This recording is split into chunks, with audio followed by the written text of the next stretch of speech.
Midsummer Night's Dream is a play full of magic. She is explicitly called the Queen of the Fairies. If you were civil and knew courtesy, you would not do me thus much injury. I play Pyramus. I play Pyramus. I play Pyramus. The flowers of odious neighbors. Odorous! Odorous! Odorous! Good morning. My name is Galen. Welcome to Jare to Jared. On this week's episode, the Jareds will discuss William Shakespeare's A Midsummer Night's Dream, Love, Beauty and the Beast, Game of Thrones, Shrecking, and much, much more. Your show starts now. Midsummer, I do think, is tapping into Midsummer Night's Dream, because Midsummer is obviously midsummer, and then it does the whole. It's a dark iteration of the mystical Midsummer There's Night. Fairies going there on. are fairies. They're on mushrooms. There's a love story going on. There's animal transformation. There is animal There's transformation. animal transformation. Yes. Good. So the nature realm into the woods. Right. So yeah, I think Midsummer is definitely riffing on Midsummer Night's Dream. Sure. And she gets like the drug at the end that she never gets out of the potion. She never gets potions. There's from the potions. potion, Yeah. It's ritualistic. There's the fairy queen. She becomes the fairy queen at the end. She becomes the fairy queen. Yes. Yeah. Brilliant. Yeah. Okay, cool. Damn it, Ari Aster. He stole it again. Yeah. Would Shakespeare suck nowadays if he came out? Midsummer's Night Dream. Just watched PBS special. I've read the play. I've never seen it. You've seen it recently, right? Ish, yeah. What's with the teenage angst? A big part of Shakespeare's corpus is like 10 Things I Hate About You. Yeah. Freaking American Pie, Yeah. Hero Trip. I was saying his crowning achievement would have been Euphoria. Yeah. I like that point. What is it about? Why the teenage audience? I guess was that like when he was first starting out, the more Romeo and Juliet, Midsummer, or then he leans more into the King Richards, the Julius Caesar, the more serious toned, adult based narratives, right? But even those have sort of like a childlike feel to them in a way. Yeah. I guess to illustrate a point through contrast, imagine writing a play about a bunch of retirees. Right. You could do that. It could be kind of funny or something, but this is a good point. So this has been sort of a existential crisis I've been going in on. Yeah. With Dreams of Jarea. There's no prominent child characters. Oh, interesting. And I'm wondering if that's something I should begin weaving in through. I kind of have an idea of the Queen, Justine. Well, you had the children of the Vulture. All these kids hanging around King Vulture. I thought that was cool. Right. Yeah. I was sort of thinking, not to give anything too away, but since the Alderaxons are a matriarchy, I wanted to sort of play on Justine had sons, which having a son in this system would be like having daughters in the medieval times, Game of Thrones times. Okay. Where they don't really matter as much. You want to have a son. Oh, cool. Because the son's the heir. And if you can't have a son, you're worthless, basically. Right. Same with, but reverse that. She never had a daughter. Yeah. To take over the throne. Yeah. So she kind of like, I don't know though, playing with the idea a little bit. But then what you do is you're able to then have young characters that will grow up throughout the books. But then we have Lord of the Rings, where there's no children in Lord of the Rings. No. Except for maybe the Hobbits, right? The Hobbits could be Merry and Pippin in them, but they seem to me like they're already like in their 20s. They're just short. Yeah, they're not children. Yeah. They're just short. Young of heart, perhaps. Young of heart, yeah. Yeah. They're not children, though. Yeah. For listeners, by the way, Dreams of Jarea by J.S.A. Valdez. Right, Keep an eye out. Right. Keep an eye out. Yeah. Hitting HBO in 2032. No, it's interesting, but no, I think there is value to having children characters if it's done well. Right. Because like Game of Thrones is incredible. No, it is, and that's something really fascinating. All based on the kids. Yeah. Arya, Sansa. Right. And you do see them grow. John. Yeah. Greyjoy, all them, Yeah. What's superior to you? Or it just kind of depends. What's superior to me? Right. The youth narrative or the adult narrative? Well, it just depends on the story that's being written. I think the reason that Shakespeare uses the adolescent characters so much in Midsummer Night's Dream and Romeo and Juliet is because these are characters who are so overwhelmed by their emotions. And the way that Shakespeare writes is that each character almost becomes this distilled expression of an emotion. They are their emotions, right? I mean, we've talked a lot about therapy and meditation and CBT and that kind of stuff. And what that is creating some space between you and your emotions so that you can work with them in a mature way. That's the complete opposite of what's happening in Shakespeare, where it's these characters are so overwhelmed by what's happening. They have zero space.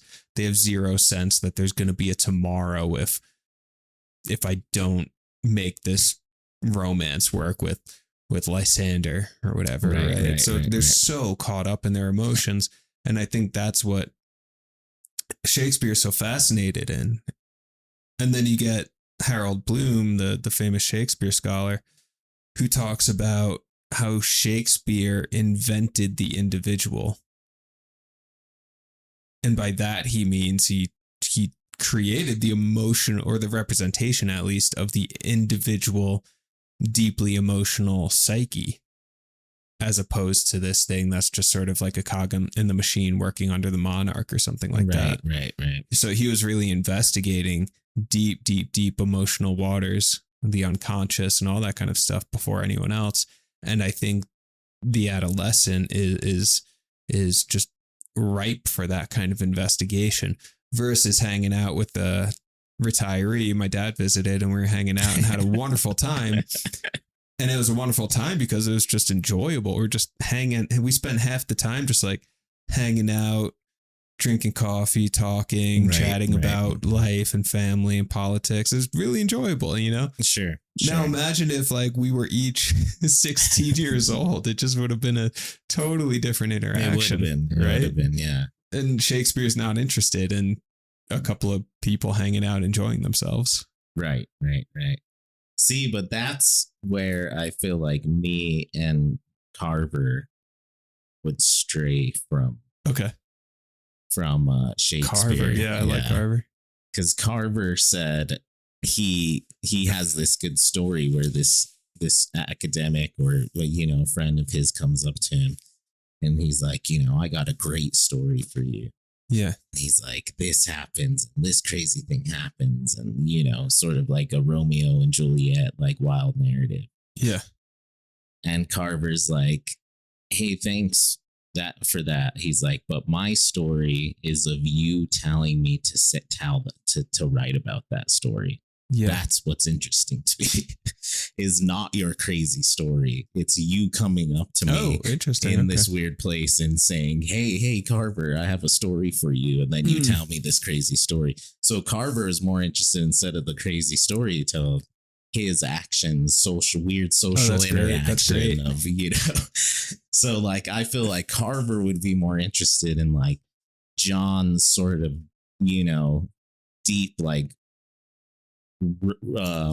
sort of rugged, lived his life, and now he's an older man, like, was the freaking this badass cop in New York, has all these stories and kids, and now he's sitting in a coffee shop, with his son in a different state,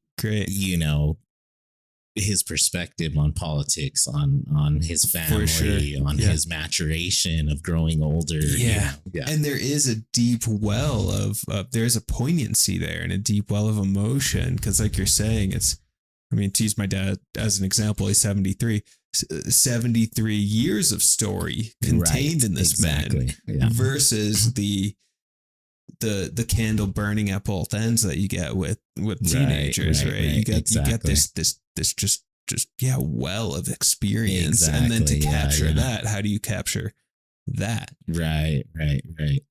Through the aesthetic, through the emotional, through the maturation growth, through the the loss of the ego, the growth fantastic. Of compassion that happens in a man's life, And to throw this back to dreams of Jarea. And actually we'll have a conversation about dreams too, because Midsummer Night Dreams of Jarea, what are dreams? There's something exactly there. Yes. But at any rate, whether to include children characters or characters who mature and grow through adolescence or a bunch of much older elderly characters, I think you want to have every color in the tapestry. Right. Especially in something like Dreams of Jarea, which one thing I've told you I admire about the writing in that is the way you build these characters' environment. Every detail has its own backstory. Right. Like you mentioned this one character, Santiago, wearing a crown, right? And then you describe how each jewel on the crown has a symbolic significance and where the jewel itself came from and all this. And each jewel becomes another portal into another story. So it becomes fractals where you have all these kind of microcosms within the larger environment, right? Yeah. Now to do that with the characters themselves, you have the full tapestry. You have the vulture children, and you could get into the backstory of one of them. Right. Maybe they escape, maybe, whatever. Sure. You're the writer, you'll come up with it. All the way up through adults, because I find adults fascinating too, because a man, a woman who's 40, who's 45, I think it's wonderful. It makes me think of those Richard Linklater movies, Before Sunrise, Before Sunset, Before Midnight. Great. Yeah. The very first one, filmed in 1995, Ethan Hawke and Julie Delpy are these characters that randomly meet on a train in Europe and they spend a day together, and it's adolescent romance, and they're 23 in it. So maybe like slightly older than adolescent, but still there's this like yearning for one another. They only have 24 hours because he's got a flight back to the States. Right. So there's this intensity there. Yeah. Right. Yeah. And it's beautiful. It's beautifully done. It's high romance. Sure. It's so nostalgic. It's really gorgeous. And then the next one is filmed 9 years later. So they're 32. And now at this point, they've both had some failures. She's single and she's 32. So she's like, I'm a woman, I'm on a time clock. Am I ever going to meet someone? Am I going to have kids? She's kind of worried about that. He's going through a divorce. Like all of these things are, it gets more real. It gets a little more dense, right? It's not just like, oh, we're kids. Haha. There's so much romance and possibility. It's no, they each have some scars. Sure. And then in the third one, spoiler alert, if you're into those movies, they actually end up being married. But then it's not this like high romantic, oh my God, wow, we got married, we're spending the rest of our lives together. There's shared story now and shared wounds and battle wounds and scars. And a huge scene in that last film is they get into a fight. And it's the fight of a couple who they're each 42. They've been married now for like 9 years, and they get into a fight, and you could tell there's this history and like referring back to past fights they haven't fully let go of yet, even though it was like 3 years ago, like just such this density of history. Right. So I think as people mature and become adults, there is a density of story there that Shakespeare isn't doing when he does do these adolescent characters. It's so new, it's so fresh, it's so sure actually at the surface as well. And all you get two different beauties, right? One of like serenity and one of a deep truth and longevity. Whereas in the first instance, there's something you cannot like think about in the Jareds, right? Think of your own personally, your own early loves that you had in your 20s and your teens. I think of it too, you know, how I felt back then, whatever. Mm-hmm. That's something that I feel I can't really conjure. That type of love. Yeah. The type of love that's conjured now is more set in different ideals and standards. Yeah. Truth, you know, personality, value traits, shift. values, morality, morals, all that stuff. Totally. Right? Yeah. Respect, Yeah. various stuff. You know, when I was younger, disrespect was like almost like engaging. It was like devilish. It was, you know, the joker, the jester. We were like playing with each other, and even the fights were like vicious and raw, but they were meaningless and like were easily able to move on from, sort of, you know, or to drastically move away from. Yeah. Whereas the fights later are more deeper. They're more set in truth and in scars and in, you know, all this different stuff. So it's interesting what varies. Yeah. How we see love back to Midsummer Night Dream. Yeah. Are the loves the most important ones set in reality, set in a dream, or set in this sort of the mechanicals, right? Their play, which is sort of the like Romeo and Juliet thing where we're all stabbing each other and it ends in tragedy and drama and all this stuff, right? Right.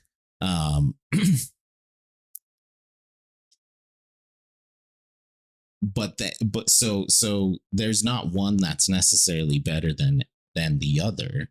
But I guess I'll end on this note. I feel like as I get older, I find myself not as interested in the teenage narrative. I find it to be actually rejectable and sort of like, you know, boring and cheesy and more of just like, oh, can't believe, like, you know, fucking teenagers, they're idiots.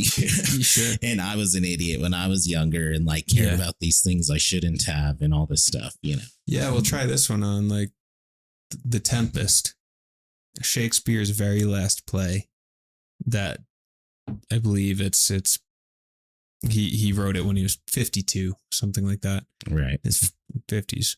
And you do have the adolescent romance, right? Because you have, God, what's her name? The daughter? Matilda or something with an M. Yeah, I can't think of it. Prospero's daughter. Yeah, Prospero's daughter, yeah.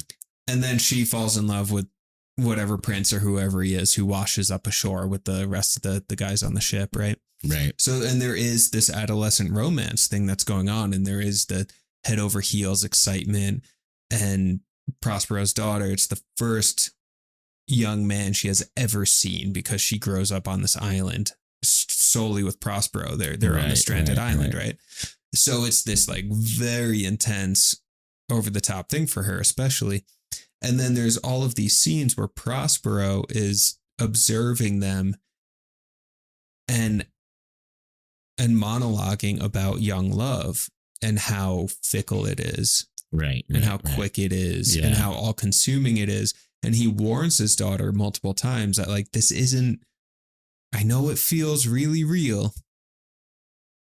but I'm sorry to tell you, it's not. Right. It's not as real as you think it is. Right. Speaking of dreams, right? So what's interesting is I don't know how old Shakespeare was when he wrote Midsummer Night or Romeo and Juliet, but the thing that is different compared to The Tempest is that there is a larger context because you do have the aging father thinking aloud about love. So it's not just we're caught up in this love experience and everyone's getting high on it and freaking out, but there's actually his character who is kind of like, yeah, been there, done that. Right. So there's a different framing in which it happens, which is which is interesting to me. It is. Yeah. I mean, not to say that I dislike Midsummer.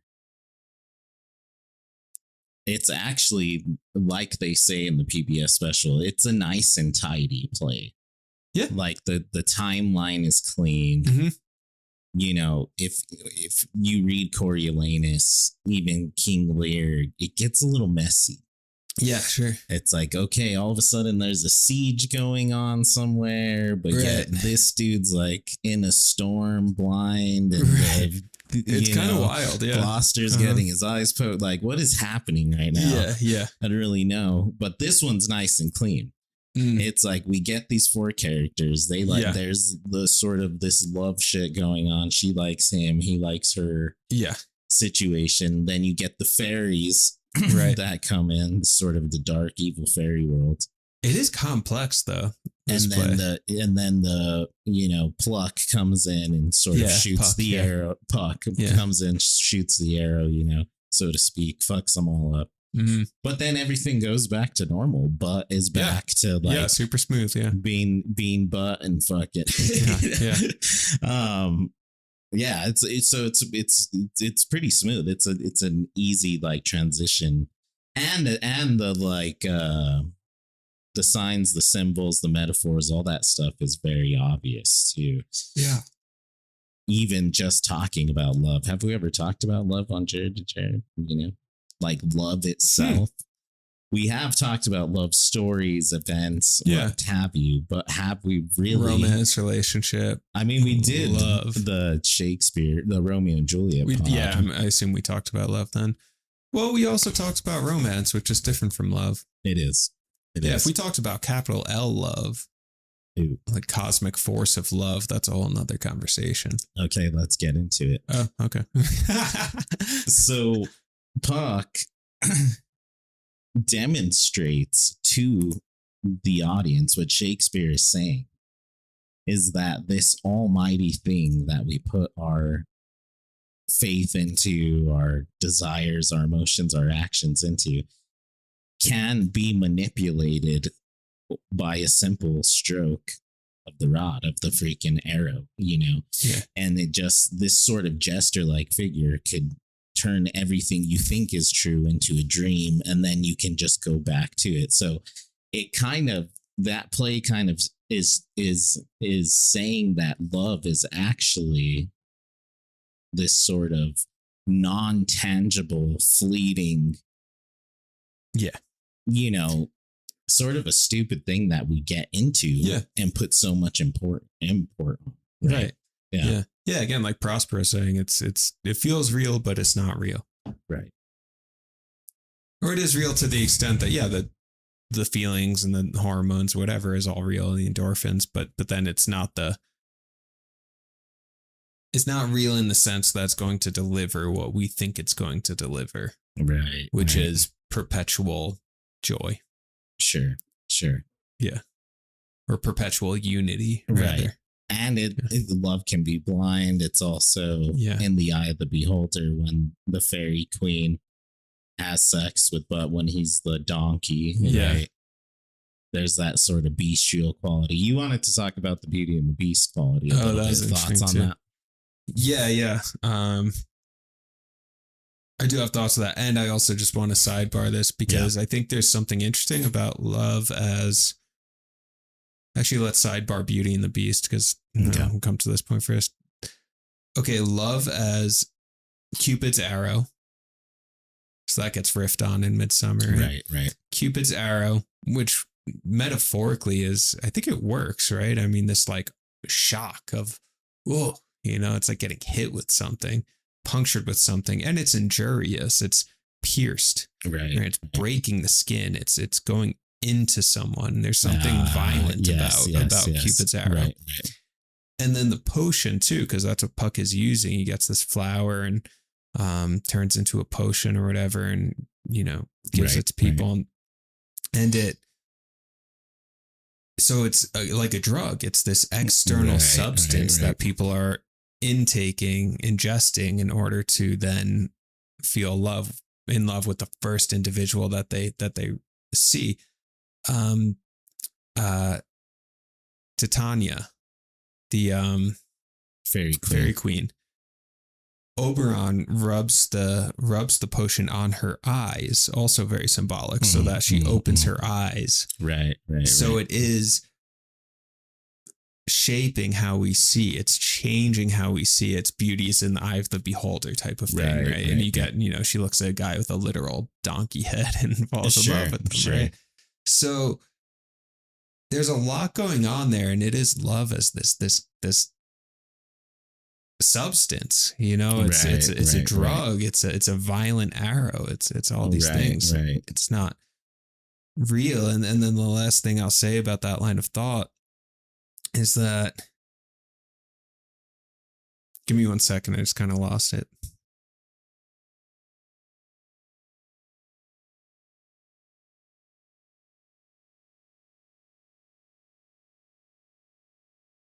Oh, right. So geese. Okay, geese. The first image they see, it's called imprinting. The first thing they see when they're born, they imprint upon the image of their mother. So if you take a goose and then it's born, you could do an experiment, have a goose born into like crack its egg when it's in a box. So it's away from the mother. It doesn't see the mother first. And then you can show them a rabbit, right? It will think that the rabbit is its mother. Okay, great. And then follow the rabbit around as if it's, its mother. Sure. Right. Sure. Which one is wild evolutionarily, because it really depends on the fact that the very first thing they see is going to be their mother, which is kind of beautiful. Two, so I think that there's actually is like deep psychological imprinting of mother and father in romantic love, and this is where you get projecting the mother onto your lover, projecting the father onto your lover, people with mom issues and dad issues, all that kind of stuff, and introducing those mom and dad issues into their relationships. They're actually imprinting.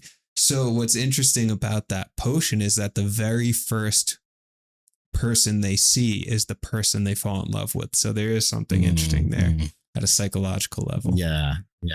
Oh man, Marissa Greenberg would have loved that. Oh my God, Dad. Yes, the geese. The geese. That's funny. No, I like that. I like that a lot. And then also, that's representative of the first love too. Yeah. Because who's your first love? Exactly. Yeah. It's your mom. You it's your think dad. the first love. Exactly. Yeah. And then the first person who isn't the parent that you fall in love with, especially in the adolescent stage, you think, oh, I'm going to be with this person for the rest of my life. Yeah. I love him. I just wish time would go by so we could prove it. I remember being 21 and falling in love for the first time and truly thinking like I figured it out. Right. Like I figured out this life thing. Exactly. Like we're good. I good. Plugged in, it's like got the puzzle piece. Everything else will be smooth sailing from here on out. Right. 21 is right. Just so funny. Yeah. Yeah, totally. I thought the first girl I like seriously dated, maybe not the first, but like, whatever. One of the initials. Oh, I was like planning to we were going to live on her parents' property, everything. Oh yeah, you're ready. Oh my God. And then I think I even said those words to Hillary, just like, I just want time to go by so we can prove to everybody we love each other. Yeah. And she was like, yeah, me too. Yeah, me too. And just would do like weird shit. Like we would breathe each other's air. Yeah, literally totally, nose to nose, mouth to mouth, freaking just stuff inhaling, wouldn't do anymore, just like, oh my God, your breath stinks. Like, what are we doing? Yeah, it's like I need space. What it's is hot going in here. It's like, let's go read the paper, get some coffee, get our steps in.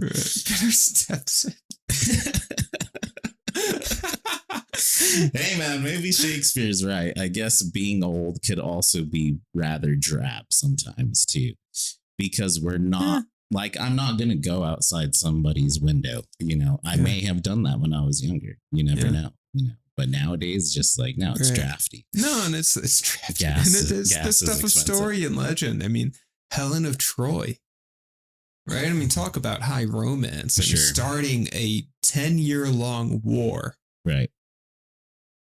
For what's the phrase, like the face that launched 1,000 ships? That's Helen of Troy. Like, what? Like, that's the most high romantic shit, that going to war for romance, going to war for this woman, right? Going to war for like 10 years of war and thousands of death and bloodshed, and then all the subplots and the Iliad and all the everything that's going on, and this character and that character and all the death, and it's like, what the fuck, dude? All because this one king wanted his hot wife back. It's like, right. What, dude? Yeah, like, that's crazy. And you know, as an adult, it would be like, in that situation, metaphorically, it'd be like, let her go, man.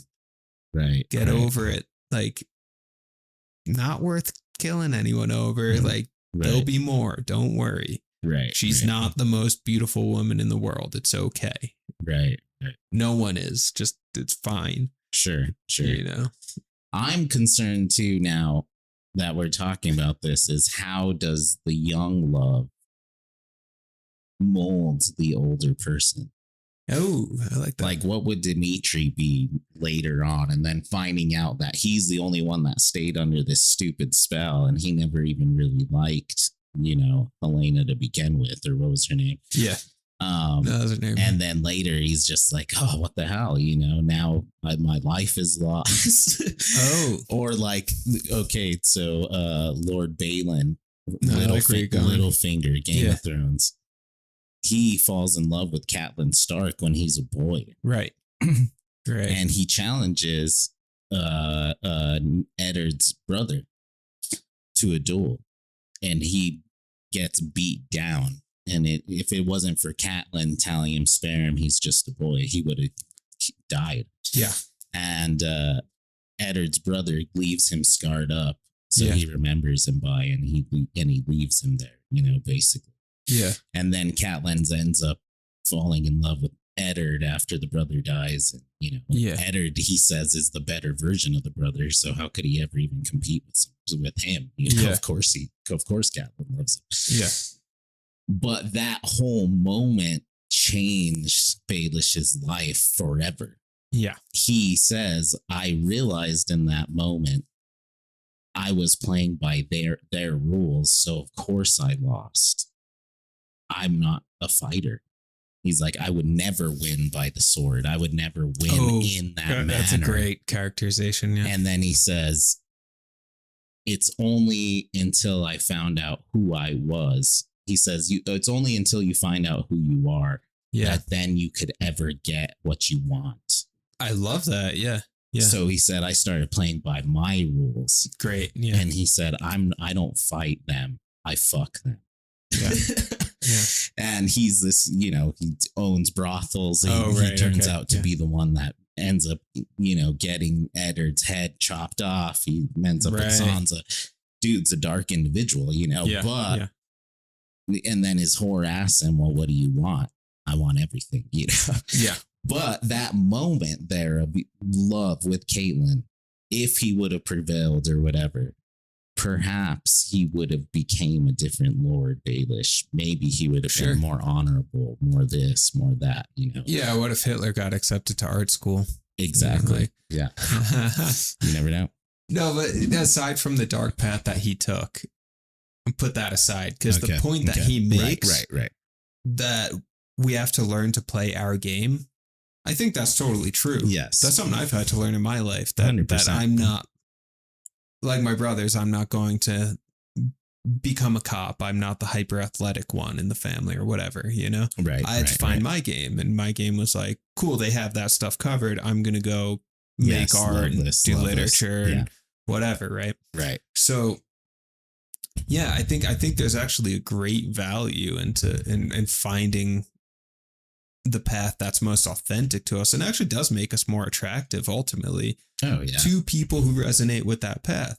Because it's like, dude, if you're the nerd boy, Lord Baelish as a kid, and you're trying to get like the head cheerleader or something, you know, Catelyn Stark, and she's interested in the quarterback, it's just like, bro, you're playing the wrong game. Exactly. You're not going to beat him at football or in a wrestling you're not going to beat him in a wrestling match, and you keep.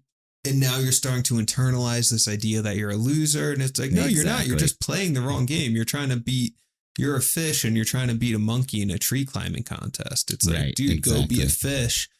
And you're going to meet some girl fish who's like this like nerd anime girl who like wants to talk to you about like, I don't know, whatever, just like band or something, you know, whatever it is. Right. So I really like Lord Baelish's advice there. It just doesn't have to turn into a super dark turn like it did with him. But. And then looks what happens with Sam Tarly at the Night's Watch, John's fat friend, you know. Oh, right, yeah. I can't remember what commander of the Night's Watch is super tough and like keeps beating him and wanting him to sword fight, and he's just humiliating him. Yeah. And John hates it. It's like, dude, there's more than one task at the wall. Yeah. We don't all have to be warriors. There's maesters, there's this, there's that, you know. He's like, use him for what he's good for. He has a sharp mind, you know, and he becomes badass maester. And then he meets that awesome hot chick. Right. Freaking has some kids, leaves the keep, you know, attractive. He went from the most unattractive person there being put down by his father, everything. Yeah. To thriving Sam. Everyone's got a job on the ship. We all do. Exactly. Not everyone needs to be the warrior class. No. Not everyone needs to be the ruler class. Not everyone needs to be the leader. Right. Like everyone's got their job. And then Samwell Tarly becomes a scholar. Right. Yeah. And that fits his character beautifully. And he finds joy in it. And he ends up meeting girlfish, you know? Right. And it works for him. Exactly. And he finds joy. So Dreams of Jurga. So I'm thinking, bring it back to what characters you would like to write. I'm thinking the village too, because in the village, J to J galacticism. Yes. Everyone's there and everyone serves a purpose. So you have the elders, you have the youth, you have the adults. And actually that's the whole tapestry. It's the whole circle. Totally. So in Dreams of Jurga, even just to create a more real, a real depiction of that universe you're building. I mean, it probably would be more real to have people of various 100%. Ages, right? So, various ages, duties, ranks, ambitions, hopes, dreams, all that stuff. Exactly. Like Ren, right? Yeah. Ren's a very interesting figure because he was in the army. He did get sent to the Riesling Keep, which is like the toughest place in the caverns to be at. But he's not Sir Ren Rimas. He was no longer a knight. He went to go live with the water gypsies on the fucking Great River. You know? Right. He studied the Cantos del Mar instead of the Infinite, right? Infinity. Right. So he's this very like nuanced figure where he's sort of actually an anti-hero of sort, but yet he's still a warrior, still with Justine, you know, with Dal, his friend Dal's very much the warrior general mindset, traditional figure in a way. But yet he's not, you know, he's very much the like wanderer, the artist, the guitar player. He does drugs, you know. He also like he writes books. He's freaking, but he's also very much interested in weaponry. You know, the history of their people, warrior poet, you know, all that stuff. Yeah, exactly. See, so here's a question for you. Bring it back to love. Would you prefer to live in blissful ignorance, or would you prefer reality? And we can also say, what is reality? So what I'm thinking of is if someone hits you with the potion. Right. Or we got two options here. Option A, all right. Someone hits you with the potion. You fall in love with like some chick who like you just wouldn't ever otherwise, right? Helena. I mean, bottom with the donkey head, you know, Oh, sure. you fall in love with Okay, this, okay. right? But you are head over heels and it's great and it feels really good. And hey, she likes you too and ends up working out. Right. And you spend 50 years like pretty happy with this Sure, person. And sure. like, you know, it's like ups and downs. It's a relationship, but it's like, hey, this is like, okay, this is pretty good. Right. And maybe you're unaware of the potion. Maybe you are aware of it. Actually, let me tweak the question a little bit. Okay. So you have your 50 years of the relationship. Yeah. Would you want to know that you got hit with the potion, or would you actually just be like, hey, you know what? This is a good situation. My life played out okay. And the potion changed my mindset, but that's okay. I'm glad that I did this. Sure, Would you want to sure. know? Would it upset you to find out that it was a potion? It would very much upset me. Yes. I don't know. I'm just the type of person that, like, you know, I'm an authenticity broker. So I like want the truth, even if it's grim. Like, I would rather live a life alone than like be deceived into like living. I would immediately go to and be like, you son of a bitch. Well, she didn't plan it. Like, Okay. because if she planned it, that would be nefarious. Sure, Like, sure, Like, let's sure. say Puck comes in and just like hits you with the potion. Right. It was a mix up. Oberon messed up. You know? Hey, I would go in there and tell her, I'd be like, listen, we've had some good years. But, you know, my friends have always been telling me, You have like, to do this you whole know, soul seeking thing. Huh? I'm sort of like the hot one in the relationship. I was always like laughing about it. I thought that people were joking or just being jerks, but Yeah. I guess they're right. You know, this potion, I was drugged. Yeah. But I would try to get into her too. I'd be like, listen, I was drugged, which means there's some weird magic here. You may not like me either. Like, we need to figure this out. We need to like go back. And if we still come back together, then it was meant to be. Yeah. But if not, we're not dead yet. Let's break up, you know, immediately. Yeah. I don't know. Would you want to keep the ignorance is bliss? Because you can also like, this is a question too. Like, okay, there's this new thing in the new generation they call Shrecking. And Stop. I'm please. telling you, Shrecking. This is like where you date someone that you find to be a lot less attractive than you are because you think they'll treat you better. Okay. But we actively choose not to do that. I mean, I think that's an insane thing. Like, you want to go for someone, who you're emotionally attracted to, physically attracted, you know, where you vibe on this certain level. It shouldn't be like, oh man, like clearly like this is Shrek and Fiona over here, you know, that's another Beauty and the Beast, huh? Shrek and Fiona. Yeah. We're And going then to have to she get into becomes that. a beast too, which is crazy as well. Yeah, that's a really kind twist on that. I really enjoy that. I think it's very sweet. Right. That's the kind of twist on the Beauty and the Beast, that instead of Shrek becoming this like hyper attractive prince or whatever, Fiona gets on his level. That's actually a beautiful inversion of that story. Because he does become the beautiful man, and then it doesn't work out for him. Remember when they like switch him over to like the handsome prince with the big jawline? It's been a long time. I saw Shrek but when I was a kid. But yeah, heartwarming. But yeah. So, gosh, Shrecking. Yeah. Well, I'll also say though that people's beauty standards are totally jacked up, like out of control. They are. Yeah. You know, so I wonder if it's these like Gen Z kids or whatever who are their beauty standards. I mean, I grew up in the 90s, whatever. It's like you're watching TV, movie stars, whatever, and it's your beauty standards or just like your expectations for reality are so messed up that I don't know, maybe who's the Shrek in that situation, you know? Maybe it's this guy who thinks like, oh, I'm going to lower my standards. It's like, no, dude, you're the Shrek. It's like your standards were way too high. You're expecting to date Scarlett Johansson.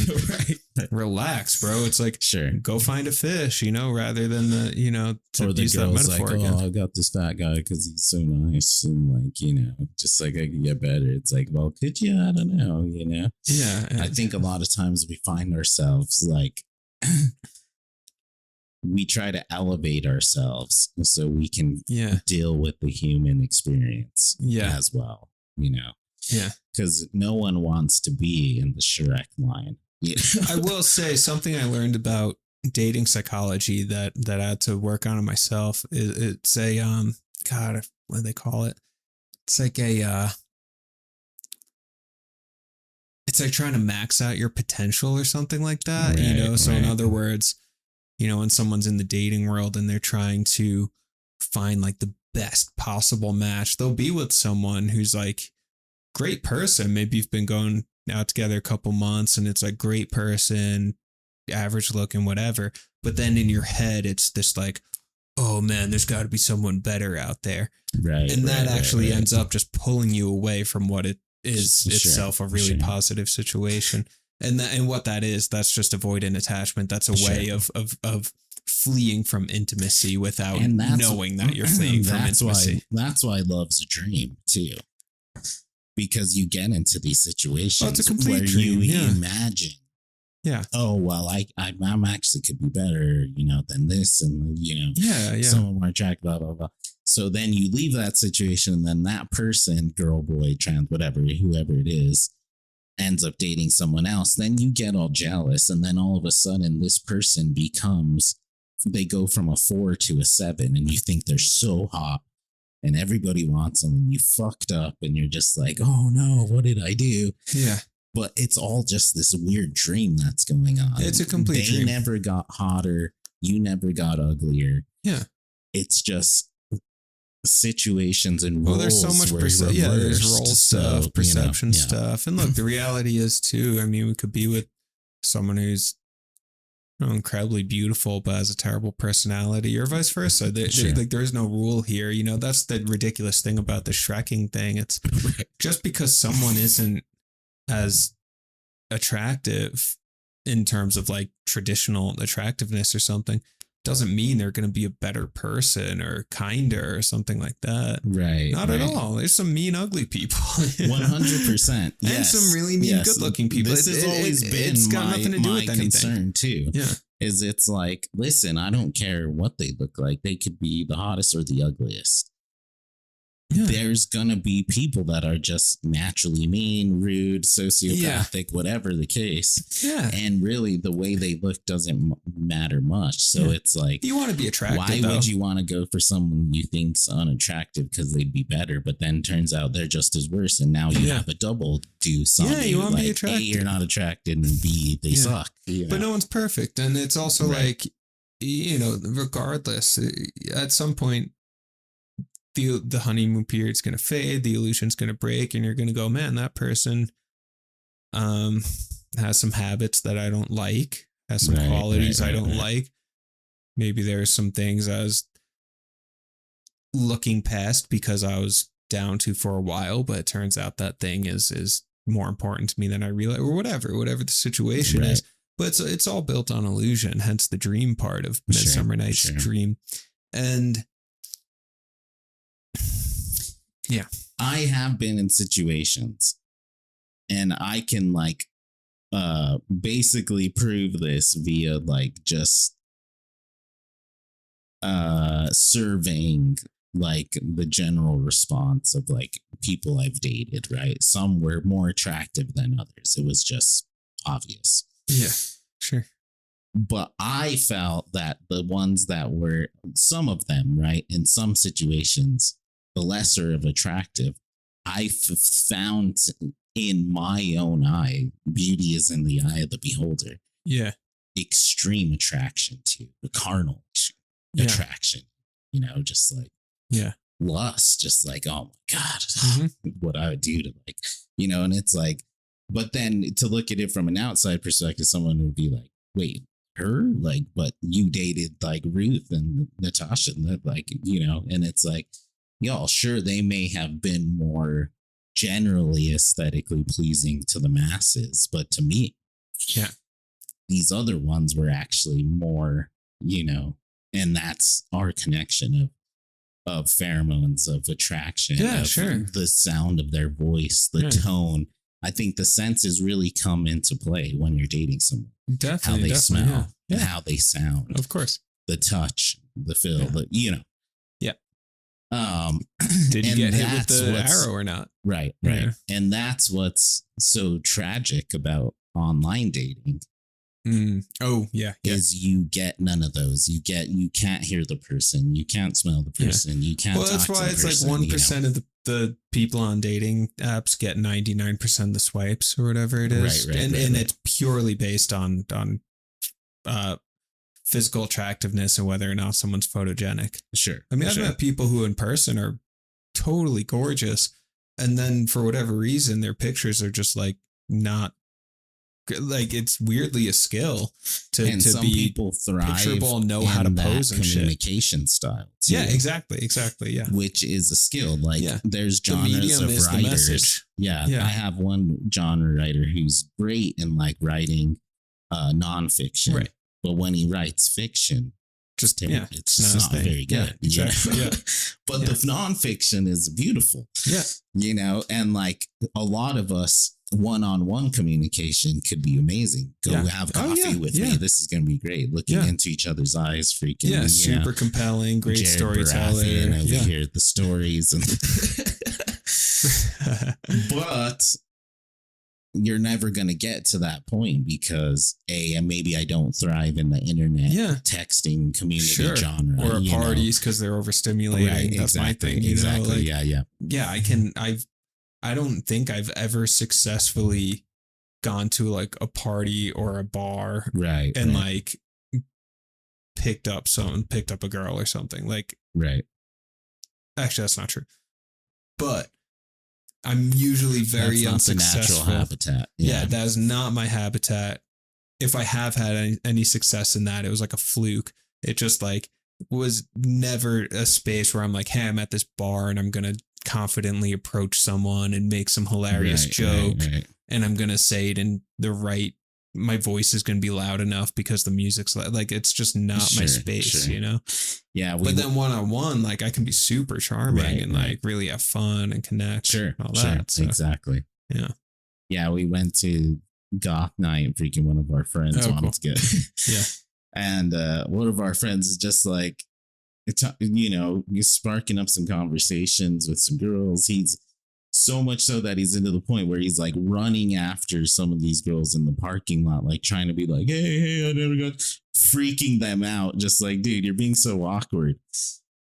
But then getting mad at, like trying to be like, well, why don't you talk? You should, you need to, and it's like, dude, I'm chilling. This isn't my environment. This is like, I came to hang out with you guys. Like, it's totally cool. You do it, tear it up. That's awesome. You do you. Yeah. But like,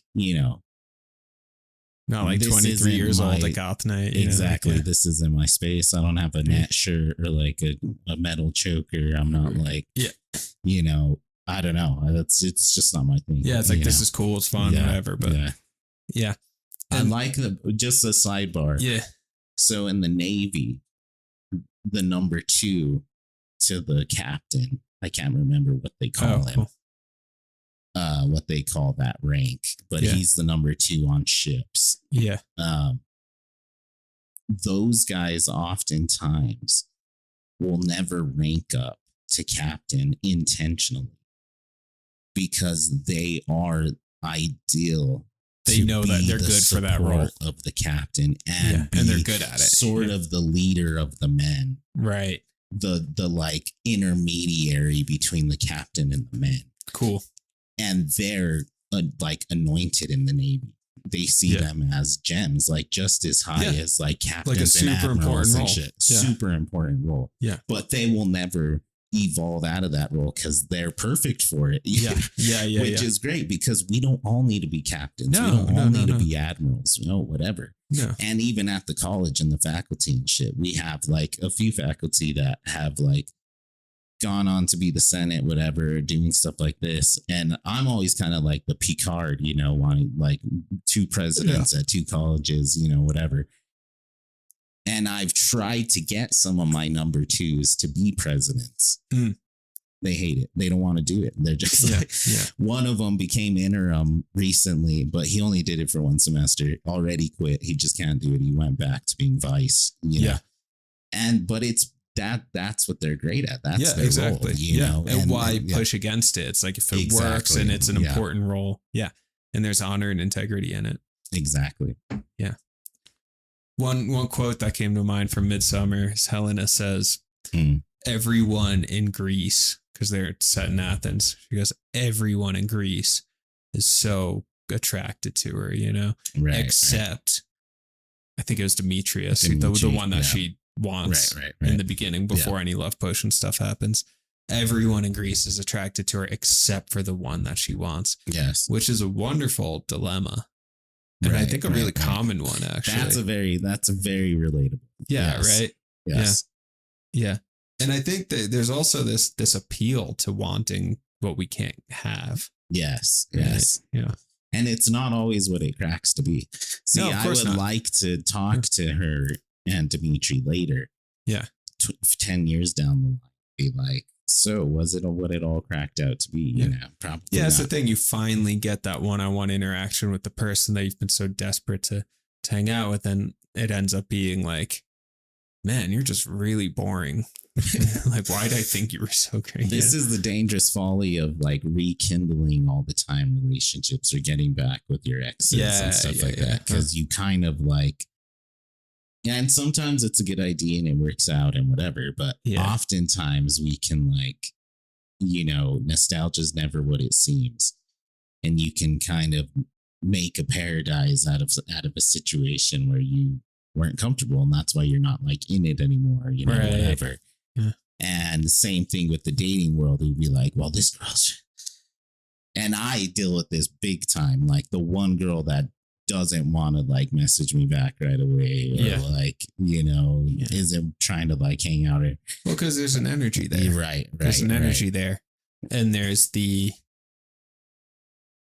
actually a lot there, and it finally makes sense to me. I get why that is so appealing. Right. Because it is it's chasing the carrot on the stick. It's the something that's just like yanked away from you at the last second. It's gambling is really attractive and really compelling. Yeah. Oh, yeah. And then because we're complex and we're human, our self-worth gets wrapped up in it. All this kind of stuff. Yeah. But at its most basic level, it's just like, it's like a dopamine rushy kind of thing. Right. I have all these people who love and care about me and support me. Right. But the negativity bias in my brain is totally fixated on convincing that one person that I am in fact worthwhile and special, and that I'll get them. And all of that. It's actually an attachment to not getting the thing we think we want. Right.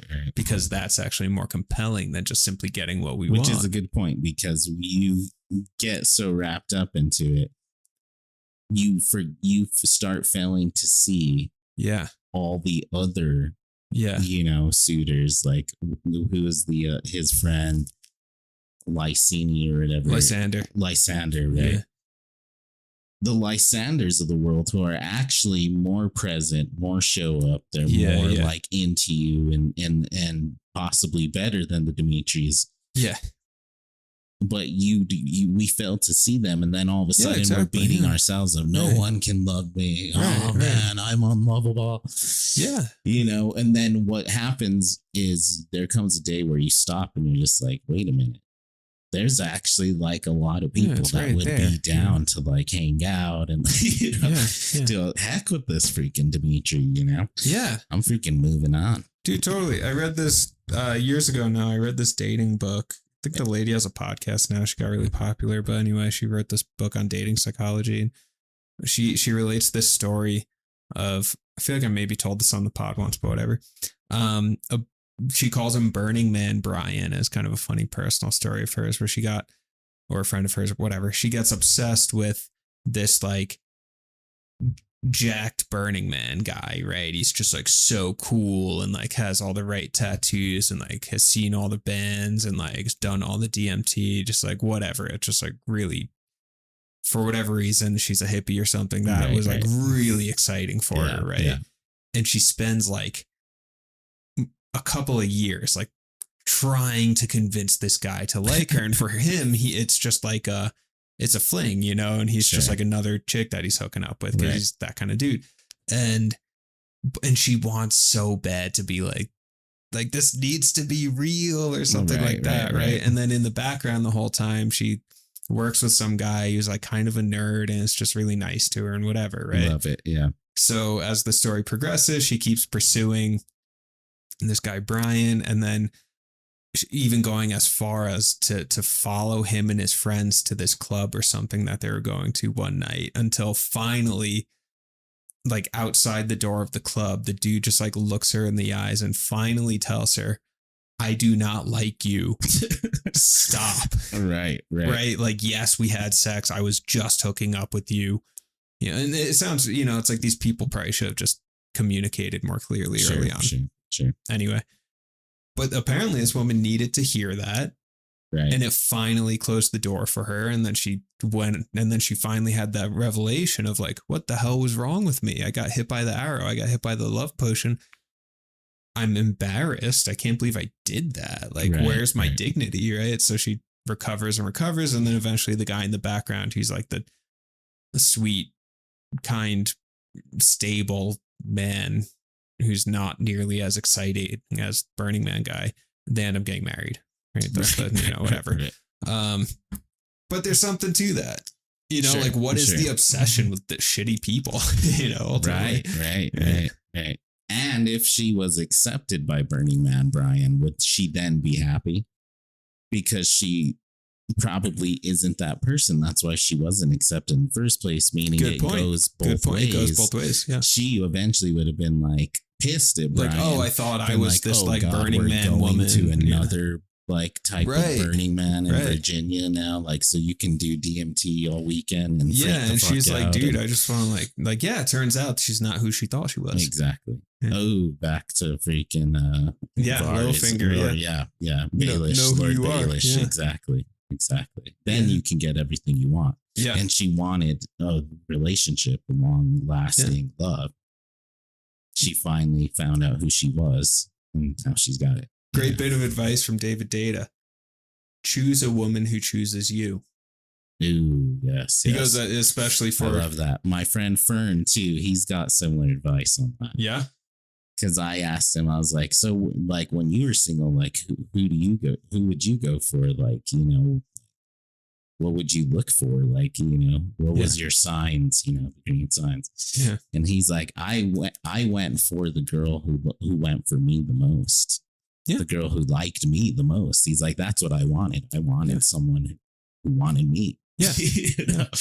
And like appreciate it. And I was like, oh man, I've never thought of it that way. Totally different. Yeah. And I think there could be a period of pursuing and a little bit of like cat and mouse kind of thing. That's okay. It doesn't need to be like someone, you don't have to just like fully accept whoever happens to be flinging themselves at you. It's not like that. You can have discernment. But I really like that. Choose a woman who chooses you, because a lot of guys get into these relationships where it's like they're trying to even throughout the relationship, trying to convince their partner they're good enough, or they're, and worried that the partner's eyes are looking elsewhere and all of that. It's like, sure. But I'm learning. I could have avoided so many dumb situations, so much wasted money and time. Dude, of course. Hanging out with Destiny and Dawn and taking them out and doing so, and, trying to whatever, texting them, not getting text back. But when I realized I was never being chosen, I could have just, you got to be chosen. Yeah. And you want to choose, right? It goes both ways. But what I'm learning is that getting what we want is actually much less dramatic than chasing what we can't have. Yes. Right. I'm actually going to say that again just for myself. Boring, getting what we want is less dramatic than chasing what we can't have. Less exciting too. Less exciting. Because chasing what we can't have, you could write a movie about that. You could do it. That's Shakespeare. It's conflict. Right. It's conflict. It's, I need the dopamine rush. I need, I need to get it. Whereas just like, as opposed to sitting by the fire with your partner and just like chatting about your day. Right. Is beautiful and amazing and wonderful and enjoyable, but not nearly as dramatic or exciting as chasing what you can't get. Sure. So I feel like it's like, and I've had to make this decision in my own being is which do I want? Do I want the excitement of chasing, or do I want the comfort. deep enjoyment of Right. getting what I want. So I've chosen to get what I want. Dude, like it. This kind of goes back to rejoicing and joy Yeah. and happiness, right? Because I wouldn't necessarily even say that. How did you explain it? Sort of the excitement of the chase, Yeah. as opposed to the enjoyment or the happiness of the comfort Of having what you want. of having what Of you succeeding. want. Right. Yeah. However, there could arguably be equal amounts of joy, of rejoicing in the pursuit in door number 2. But that's not genuine joy, as in being with the person It's you want to be stimulation. with. It's Stimulation. It's the rejoicing. It's the act of Yeah. creating this feeling. Yeah. And you do get this weird sense of enjoyment, happiness almost in the pursuit too. Yeah. Because you're hungry, you're chasing, you're hunting. And then one thing that those people do is they give you morsels. Yeah. And every time you get a little piece of the hunt, yeah, exactly. Feels good. No, exactly. Yeah. And that's how you get caught up in and it's a really toxic cycle. Lysander's doing the same thing. Yes. That Helena was doing with Dimitri. Right. They're all messing Dimitri with each is other. doing with Helena too, and they're all going for people that didn't want them back. Yeah, exactly. Yeah. This could be set, and what's wonderful about this play and all Shakespeare's plays, maybe especially this one, is this could be set in Santa Fe. Oh, sure. In 21st century Santa Fe, with a group of kids in like the metal scene or something, like you 100%, all 19 years old, and just like completely messing with each other essentially. Right. And learning the ins and outs of relationship and romance. Right. And then that imbued with the fairies and all of that stuff, which is, you could also set that, that add some drugs to it or something, exactly. And it's the same thing. Or a night out drinking. And it's the same thing. Instead of like the actual turning into a donkey, our like ugly ass friend ends up dating the like hot girl at the bar, or the guy who behaves like an ass, or whatever, vice versa, So it's complete. Yeah, you could set that whole scene in like the Matador or whatever, and Santa Fe. It's like 100%. I could totally see it. So why the summer? That's a good question. What is it about summer that invokes love? Is it a traditional religious thing? Is it a rebirth thing? Is it because it's not spring? It could. Summer it totally has this could be different spring, sort of like, vibe to it. The days are longer. That everything is alive. It's not coming to life like in spring. It's not whittling away like in fall. It's not dead like in December. Right. We're in peak life. Yeah. Do you know Nick Drake? Sounds familiar. It's like a folk musician he's a British folk musician from the 60s. He died very young. He took his own life at the age of 26 and wrote this beautiful, beautiful, beautiful music. He's kind of like the Elliott Smith of the 60s before Elliott Smith. Just incredible lyrics and just very mystical. Yeah. And he's got this song called Riverman. And the lyrics go, gonna go see the Riverman. Gonna tell him all I can about all night shows in summertime. And there's something whoa, it's like, it's very Midsummer Night's Dreamy, like, ooh, So there's something, I don't know, for me, there's something about that Midsummer Night. But I think of summer nights as very balmy, it's like, and I think of smoking weed when I was like 17 and just something, especially in the Northeast, there was fireflies in the woods and we'd go smoke in the woods. So you'd be like sitting in a circle with a few friends and passing around a joint, getting way too high. And you're just looking at the fireflies and all the leaves rustling and the wind and the stars above you and the moon. And it's it's very, very mystical. Whereas maybe springtime, it's a little too cold still in the nighttime. I don't know. Right. Yeah, there's sort of like this weird, dreamy dreamscape, non-reality to the summer, to the summer nights, to the heat. The heat like makes you delirious in a way as well. You know, throughout the day. I think even the human being itself, the genetic code was probably built during summer months. You know, things really harvest and manifest. You go fishing midsummer, you get the spring runoff, everything's like alive. It's fucking alive, you know. Whereas, like you're saying, the winter is, I don't know, there's not really that. It's a different dark. It's a different mystical. Yeah. You know, everything's mystical out in the dark, you know. Yeah. And summer. Oh, that's what I was going to say too. Game of Thrones, right? The books are written, winter is coming. Right. But there has been 9 years of summer. Oh, cool. Yeah. So summer's been going on for so long. People, they've lost it. And it is a time of festival and celebration. Chaos, you know. Yeah. Yeah. Summer is a time of festival and celebration. Right. It's off from school. So there's that. It's kind of, we're not working. Sure. And in agricultural times, most of the people who were watching Shakespeare earlier were, you know, they would have been farmers, and springtime there is seed time. Right. So summer, I don't truly know, but I assume they're just kind of like maybe getting some work done here and there, but you know, they're not planting seeds, they're not plowing, they're not doing, they're just kind of watching everything grow. And it's not harvest time, which would also be a very work heavy time. Right. So I imagine agriculturally, and then winter's winter where it's all dead and you're just kind of living off what you've harvested. Right. So summer, you're maybe just doing a little bit of work, but there's a lot of time for play and. Right. This goes into what you're talking about with your friend in New York. Yeah. How the medieval, like, you know. Yeah. Lay person or whatever, actually peasant, worked less. They work less than we do. Modern life is higher stress than medieval peasant life, right? Minus the plagues. Sure.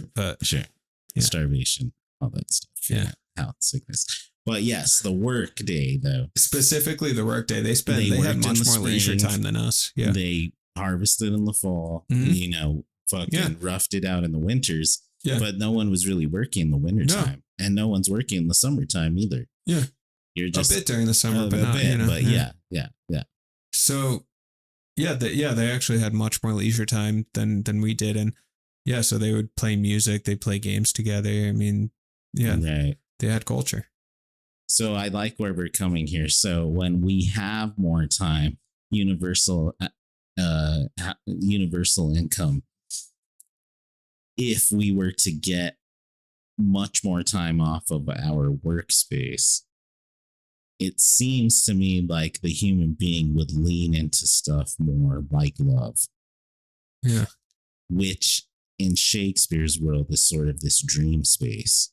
We're able to more go into this human experience that is fourth dimensional from our objective reality. Yeah.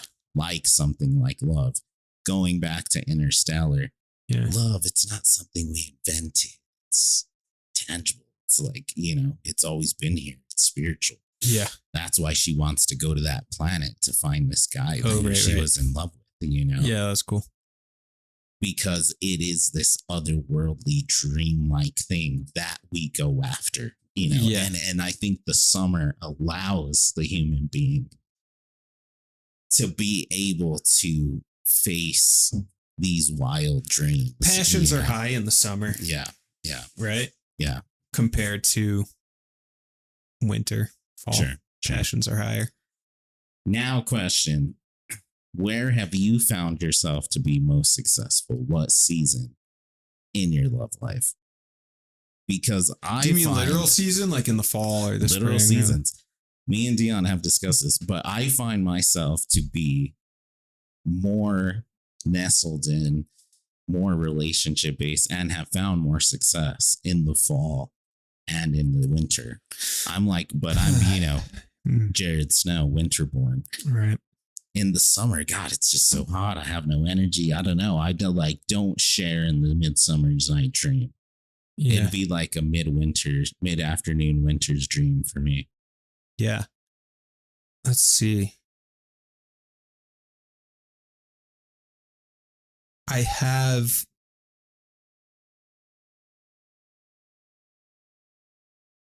you know what? Early spring. I feel like I've had a few things actually throughout my life. I like it. That began late winter. Right. So you're more like the turn of the year. Yeah.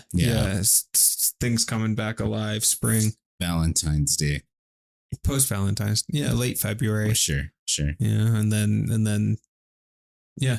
So kind of moving with the rhythm of spring. The days are starting to get longer. Starting to warm up. The snow's starting to melt. Right. Yeah. Interesting too, because I heard that like divorce rates go up, breakup rates go up crazy, like during the spring and the summer. People are like ready to. Yeah, they think they're going to meet someone else. Yeah, it's summertime, fucking summer 99. Yeah. Let's go party. Yeah, there's always the illusion that you're gonna. But then everyone in the fall's like, I need to be like nestle in a relationship. Christmas is coming. Season. Yeah. Like it's gonna be cold and dark out there. I was talking to my housemates the other day and about what's the month with the most birthdays? You want to take a guess? Like August. Good guess. Why do you say August? Just because it seems like I know a lot of people with August birthdays. Yeah. And I think that lovemaking occurs in like the February zone. Okay. Sort of, because what would be like 9 months from August? December. Like December. January. Yeah, December, January. Yeah. Nestled in. Yeah. So it's September is actually the most birthdays. So I know a lot of August birthdays too. So that's my guess. But yeah, September. And it's according to Google AI anyway. Yeah, whatever. Knows everything. Yeah, wherever it was getting it from. Wintertime, people are cozied up. Right. So I guess keeping each other warm, cozied up. And then holiday season, so maybe some time off work or school. Right. So a bit more space to be romantic. Sure. Yeah. Yeah, and there's the whole like the summer fling. That's like a saying. Oh, that's a thing, yeah. Because in the summertime you're more apt to be like. I've had a couple of summer flings. Yeah. Just like during the summer, that's all it was. Yeah. It's just like a few month little summer fling where fun. Wouldn't happen in the December fling, Yeah. The December thing, you're making babies with the, right. Catelyn Stark and Eddard Stark, like most passionate. Yeah, it's interesting too because baby, like my birthday's October. Born in the harvest season, like literally, I was harvested. Like the fruit is ripe. Now it's time for harvesting. Yes, it's kind of cool. I like that. Yeah, harvested with all the other plants. Right. 4th of July. Coming up. Yeah. America's 250 years. Oh, right. Yeah. Do you have any words for our fellow Americans out there as we embark on the 4th of July soon? Stop doing dumb shit. I like Mars' final thought where he's like, just rips people for not wanting to celebrate the 250 because of Trump. Whose final thought? Bill Maher was like ripping people who didn't want to celebrate 4th of July. I'm not going to celebrate because of Trump, whatever. It's like, dude, Trump, they're different things. America. Trump is not America. Yeah. He's not us. It's a different thing. We still love our country. That's actually what the fucking cultists want you to believe. The Trump cult wants you to believe is that he is America. And it's like, well, no. He is the 4th of July. He is our history. And if you don't support him, you don't support America. No, dude, I'm more patriotic than those people. I care deeply about America. Exactly. And I think the dude's nuts. Right. Jared, if anything, our patriotism is why we hate him so much, and the policies. Yeah, it's embarrassing. Yeah, exactly. Yeah. Anyway, the Iran war, it's like, bro, literally gained nothing from that other than like death. It's just no one won anything. We were price gouged and still are being price gouged for a while. And like, why'd we go to war? Right. And literally nothing came. There was no benefit that came from it. Sure. And then when they signed the peace deal or whatever it was, which may or may not last, they made it sound like, oh wow, what a success, Trump's success. It's like he created a mess and then like vaguely got us out of the mess. There's no success there. Right. Yeah. 100%. In fact, I've gotten to the point where, I'll tune into Don Lemon here and there, but I just can't do the news and all that stuff anymore. In fact, it's exhausting. It's exhausting. Paul always bringing up Trump or whatever, my dad, this and that, even Dolly, geez. I'm just like, let's not talk about it. Yeah, no, and I'm tired as of millennials, we've lived through like pretty bad presidents, like Junior was a fucking disaster. Yeah. It's just like, hey, let's just try to survive till the end of this thing, Yeah. Oh, okay. So final thoughts, since we've been running a little bit while on the summer pod. Yeah, sure. Summer movie just came out, and we made it a good point that the nymphs, the elves, the fairies in Midsummer Night's Dream, for Shakespeare and his people back then, they were the aliens. Yeah. I think the alien now is holding a similar spot as the elf. Totally. And we can kind of play with them, whether they're like jesters and messing with us, or whether sinister and dark, or you know. Some people in the village claiming to have seen them, and it's like, bro, you've never seen an elf. Come on, man. or fair. You never saw fairy. Yeah, bro. Exactly. The same thing. Like, dude, you didn't see aliens. Shut up, man. Right. Just like, I guess that could have been a fairy. But, Yeah, there's even like a similar sort of, are they here to help us? Are they here to hurt us? Right. Can we use them? Are they on our side? It's kind of the same. There's a lot of similarities there. Disclosure Day. Which leads to a couple random thoughts on Disclosure Day. Yeah. Which I suppose we could wrap the pod with some thoughts on a new movie. We saw it separately. The Beauty and the Beast thing too. I actually want to at least touch upon that. We don't have to go deep into it. Beauty and the Beast? Yeah. Okay.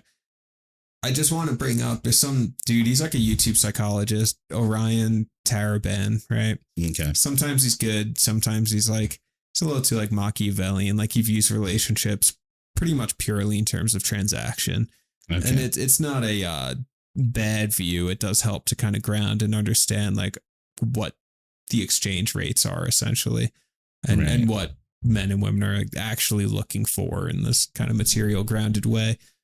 So it is helpful, but it can be a little, Machiavellian or something.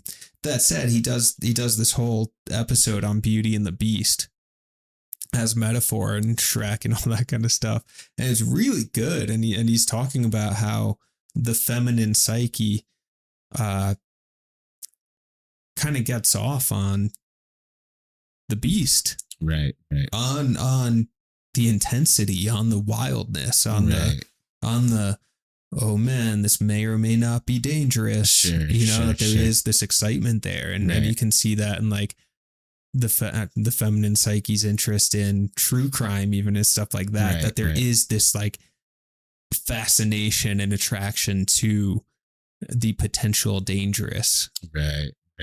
And then he does this whole reading of the story, how the beast ends up, turning into the prince. And it's like a way of the feminine wanting to kind of have its cake and eat it too. Like, okay, I'm going to get the beast and I'm going to get the social approval of having the prince, because socially I'm supposed to want the prince. I'm supposed to want the nice guy or whatever. Sure. But there's this like bad boy aesthetic, the beast that's actually the most exciting. Right. And he gets into that. Yeah. And then even talks about attraction and how it's more common to see a ugly guy with a good looking girl than a ugly girl with a good looking guy. Right. And I was like, huh. So yeah, he just kind of plays out that metaphor a bit, and it is interesting. Sure. That's a common thing. I mean, it's been brought up in studies multiple times that I've read in the psych program, all that stuff. Oh, cool. And it's also shown up in narratives constantly. Yeah. You know, as I was telling you, I'm in like Game of Thrones world right now, House of the Dragon, rewatching the show, rereading the books. I'm in the Clash of Kings right now. We're wanting to fix like someone. I'm going to fix him. Daenerys sort of conundrum too, right? Totally with what's the guy's name? Drogo. Yeah, exactly. He's this fierce warrior, blood rider, the Khalasar. He's got never cut his ponytail, you know, so scary. But turns out, dude's actually pretty gentle, you know, like freaking caressing the nips and whatever, you know. And what happens midway through the first book is she actually tames him sexually first. Tells him, no, I'm not going to let you take me Dothraki style. Tonight I will look upon the face. Love is in the eyes. Whoa. And her friend tells her, well, she's like, that's not the Dothraki way. And she's like, he wouldn't have went for you if he wanted the Dothraki way. Yeah. So show him your way. So she tames him physically first. Yeah. And then through that, she then tames him emotionally. Yeah. And she gets her beast. Yeah. Transforms the beast into the prince. Into the prince. Yeah. The king, you know. And of course, doesn't turn out very well. Yeah. You know, they do find love and they do end up, you know, the call that'll ride the world or whatever, you know. I can't remember what they call their child who ends up passing it as well. And there's a feminine desire. It's a common thing though. Yeah. And there's feminine desire for protection. Sure. As well, that this wild beast, I'll tame them and actually that their intensity, their violence, whatever will guard me, will safeguard me, keep me protected. And then anthropologically speaking, taming the psychotic ape man back in the day meant protecting the village and procreating the species by being able to have the protector there. Yeah. Not hurt the children or the women. Yeah. But then also be strong enough to hunt the lions and to fight off the other village warlords, you know, the warlocks of the world. So it actually was kind of like an evolutionary thing that worked out. So therefore, it is kind of hard for where then does the like dork come in, the geek, the worm? This is where my mind was. Yeah. How does that one then become attractive? This is great. Yeah, this is exactly where my mind is going. Because yes, they were, especially for a few generations, they're very much the incels. But then there was sort of a turn where the geek kind of became the sexualized in a way, the like, you know, back to sort of like, I don't know, something happened somewhere. Either in the 2000s or the 90s or whatever, where then they also got kind of sexualized, where then you do want to hook up with like the Geek Squad or whatever the case, you know, Revenge of the Nerds. They're actually the more hotter ones, the intellectual, you know. So what is it? I don't know. I don't know if I buy that. I was going to say that I think the geek or the nerd or the softer guy or whatever, I think there's a common male complaint that, you know, why do girls only like jerks, you know? Right. Like that's a common complaint among young men that feel like man, I'm a nice guy. It's the nice guy complaint, right? Like I'm a nice guy. I'm a good guy. Like I would treat this woman beautifully if she just gave me a chance. But for some reason, she's always attracted to like the beast, that guy over there. What the hell is that about? You know? And I think there's the Beauty and the Beast kind of psychology in that as well, where it's just like, I don't know, you're not exciting. Right. You know, you're not, I'm sorry, you're not, I don't trust that you'd be protective of me or that you can handle my intensity or whatever. I like it you mentioned that because So it's got to be more nuanced, obviously. I mean, it's not just simply, oh, we want like a savage beast and we want to tame him. Yeah. That's one part of a love story. Sure. Yeah. But there's an authenticity in the beast that is not in the nice guy. And the one complaint that I see on Reddit and all that stuff is the self-proclaimed nice guy is actually the worst guy. Well, the nice guy isn't actually authentically genuine. Quick to be like, yeah, fuck you, I'm the nice guy. So no, exactly. Yeah. Well, part of the idea with the nice guy, and I'm talking here from experience, is that it's like there is a you'll get like the nice guy who's like always available, right? That's one of the tropes here. Right. And it's a real thing. The guy who's just like always available is just like, oh man, I'll help you like with your car. I'll help you paint your room, and then never actually gets what he wants, which is sex, which is intimacy. Mm-hmm. Right. And part of what's going on there is because he's playing this game and it's a false game. And we can talk about where this game comes from, but he's playing a game where if I'm nice enough, if I'm good enough, if I'm positive enough, if I'm kind enough, I will be rewarded with what I want, with sex, with intimacy, without ever actually having to say, this is what I want. Right. So actually, you're right. It is more manipulative. It is actually, right. Even though they're nice, they're not going to hurt you, nothing like that. Sure. It's actually more manipulative than the guy who, and it breaks my heart saying this because I've been the nice guy. Yes, same. It breaks my heart. I'm but finally this is realizing reality. my mistakes. Exactly. Until episode 65 of Jare. Whereas the guy who actually just says, this is what I want. And this is not what I want. Can be. Or, I'm not going to help you paint your room. Exactly. Just like, I'm not going to go help you move. Exactly. I fell into a situation where this girl who I liked and like was leading me with breadcrumbs all of a sudden wanted me to help her move. And Dion was like, don't do it. You should just tell her, fuck you. Like, you're not, Did you do it? I did it. You did it. How did it work out? We don't talk. There you go. Worked hard that day. Got a free Five Guys. That's it. Got a free Five Guys. Friend zone. And had a good time. It was fine. Whatever. No judgment. No judgment. But also, I think she may actually still be in my life if I would have been authentic with her in that moment. Yeah, if it's the right connection or who knows.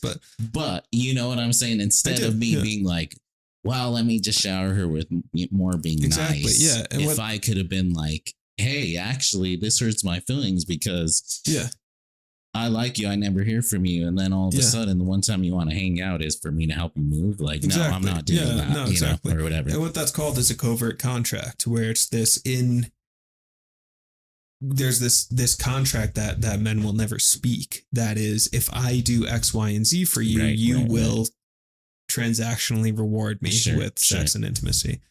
But they don't, it's covert. They don't even say it. And then in a woman's mind, especially if they're attractive and just used to people being nice to them all the time because they're attractive, that in their head, they're going to be like, man, this guy's really nice. He must just like me, like as a friend, Right.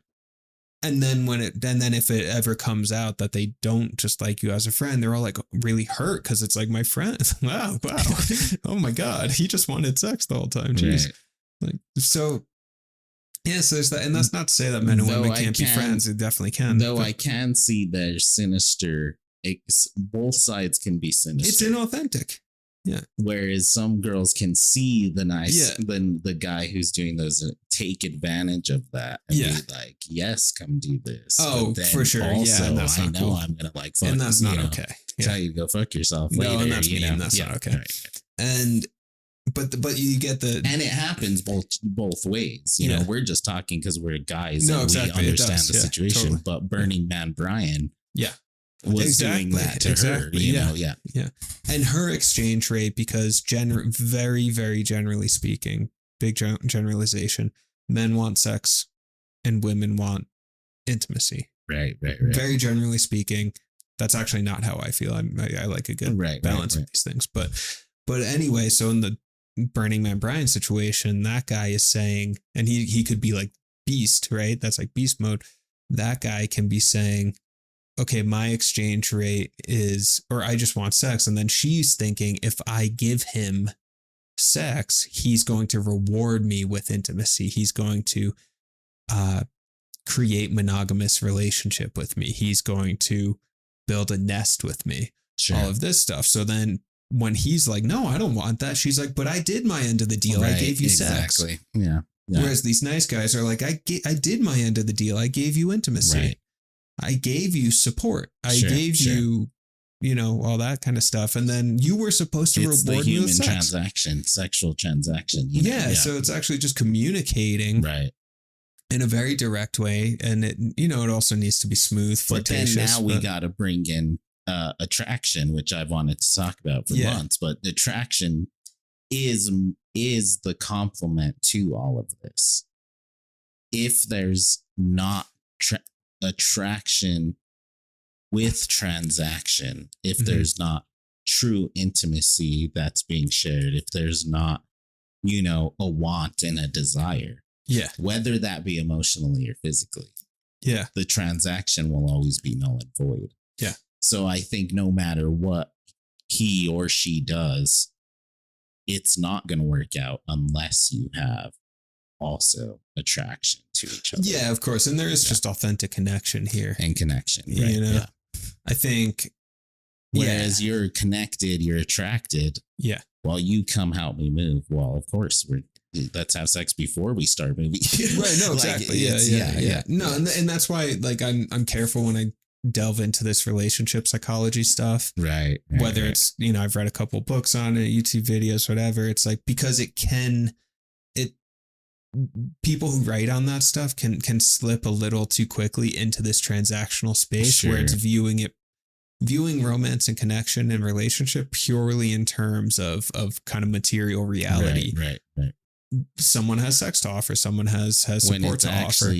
Also, I think there is something Midsummer Night biological. Dream. Yeah, there's something spiritual. There is something dreamlike.